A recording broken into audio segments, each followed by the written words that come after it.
Ang ikatlong estasyon, si Jesus ay hinatulan ng kamatayan. Nang matanto mo't matalos, sasabihin kong tibobos, ito ring anak ng Diyos. Balang araw'y mananahog, titingnan ng sansinukob, tatahan sa alapaap, puting lalo at busilak, sa kanan ng amang liyag. Magluluklukan ng dilag, siyang huhukom sa lahat. Sinasamba ka namin at pinasasalamatan, Panginoong Hesukristo. Sapagkat sa pamamagitan ng iyong banal na krus, iniligtas mo ang sandaigdigan. Ang mabuting balita ng Panginoon ayon kay San Marcos. Papuri sa iyo, Panginoon. Tumindig ang pinakapunong saserdote sa harap ng kapulungan at tinanong si Jesus, "Ano ang masasabi mo sa paratang nila sa iyo?" Bakit di ka sumagot? Ngunit hindi umimik si Jesus. Hindi siya nagsalita, gaputok man. Muli siyang tinanong ng pinakapunong saserdote, "Ikaw ba ang Mesiyas, ang anak ng kataas-taasan?" "Ako nga," sagot ni Jesus.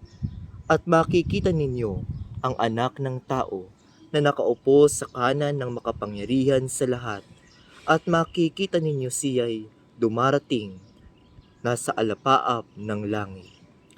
Winasak ng pinakapunong saserdote ang sariling kasuotan at sinabi, "Hindi na natin kailangan ang mga saksi. Kayo na ang nakarinig sa kanyang kalapastanganan sa Diyos. Ano ang pasya niyo? Ang hatol nilang lahat ay kamatayan."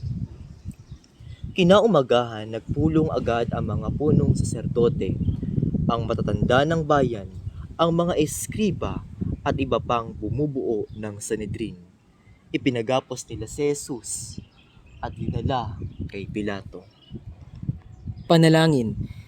Tila hindi ka panipaniwala ang tanging walang salang tao sa mundo, hinatulan ng kamatayan ng mga tao na iyong binigyan ng buhay, at ang kakilakilabot na pagsasalungat na ito'y tila walang katapusan habang ako mismo ay muling nagbibigay sa iyo ng hatol na kamatayan sa tuwing tatalikuran ko ang iyong pag-ibig. Ang pagkabigong ito ng katarungan ng tao ay nagpapatuloy sa mga di makatarungang paghatol, kung saan ang mga kriminal ay pinawawalang sala at ang mga walang kasalanan ay hinahatulan ng sanlibong kamatayan sa isang buhay ng paghihirap at di pagtanggap na naglalagay sa aming lahat sa kahihiyan.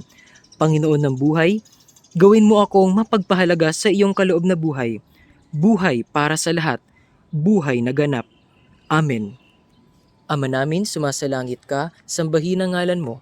Mapasa amin ang kaharian mo, sundin ang loob mo dito sa lupa para ng sa langit. Bigyan mo kami ngayon ng aming kakanin sa araw-araw at patawarin mo kami sa aming mga sala para ng pagkapatawad namin sa nagkakasala sa amin.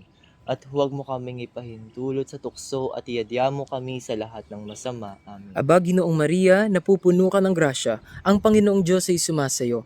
Bukod kang pinagpala sa babaeng lahat, at pinagpala naman ang iyong anak na si Jesus. Santa Maria, Ina ng Diyos, ipanalangin mo kaming makasalanan, ngayon at kung kami mamamatay. Amen. Luwalhati sa Ama at sa Anak at sa Espiritu Santo. Kapara ng sa una, ngayon at magpakailanman, magpasawalang hanggan. Amen. Maawa ka sa amin, Panginoon. Maawa ka sa amin.